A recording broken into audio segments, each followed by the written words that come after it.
आज भी जो लोग दिवाली के दिन दीपोदान कहकर के उत्सव मनाने की बात करते हैं, क्या यह धर्म की व्यवस्था को मटियामल करने का षड्यंत्र नहीं है?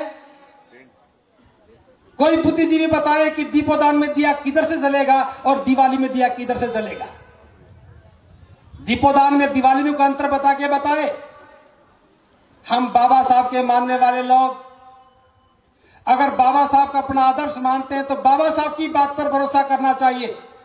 अगर दिवाली दीपोदान होती तो बाबा साहब बता करके जाते। 14 अक्टूबर 1956 को बाबा साहब बुद्ध की शरण में गए। उन्हें अच्छी तरह से याद होगा कि 20 दिन के बाद दिवाली आने वाली है, लेकिन जिक्र तक नहीं किया।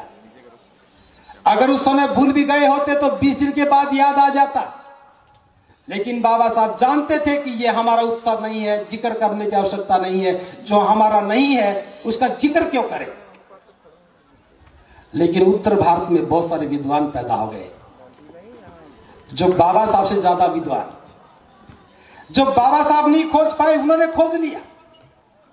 बौद्ध धर्म के किसी भी साहित्य में कार्तिक मास की अमावस्या का जिक्र तक नहीं है, और दिल्ली में बैठे विद्वानों की आंखों के सामने कार्तिक मास की अमावस्या दिखती है, क्योंकि उनकी संतानें, उनकी पुत्र वधुएं, उनकी जीवन संगिनियां इस मोह को नहीं छोड़ पा रही। हो सकता है कि दिवाली के दिए की रोशनी में लक्ष्मी घर में प्रवेश कर जाए। क्या बौद्धों के पास उत्सवों की कमी है?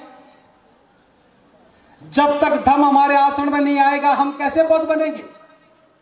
आप बौद्ध बन गए, कौन सी परंपरा बदली? अबौद्ध थे तब भी शादी करते थे तो बैंड बजता था, आज भी बज रहा है। अबौद्ध शादी करते थे, घोड़ी पर बैठते थे, आज भी घोड़ी पर बैठे हैं। अबौद्धों की शादी होती थी तो पी करके नाचते हैं, आज भी पी करके नाचते हैं। जहां भी जब भी दावत थी आज भी दावत है, वहां भी दहेज था यहां भी दहेज है। कौन सी परंपरा बदली? बस एक परंपरा बदल दी। जहां पहले पुरोहित आता था लाल कपड़ा कंधे पर टांग करके, आज चीवर पहने हुए पुरोहित आता है। बस फर्क इतना सा हो गया। अगर बौद्ध धर्म को बचाना है तो जन्म से लेकर के मृत्यु तक के सारे संस्कार बौद्ध रीति से करने पड़ेंगे।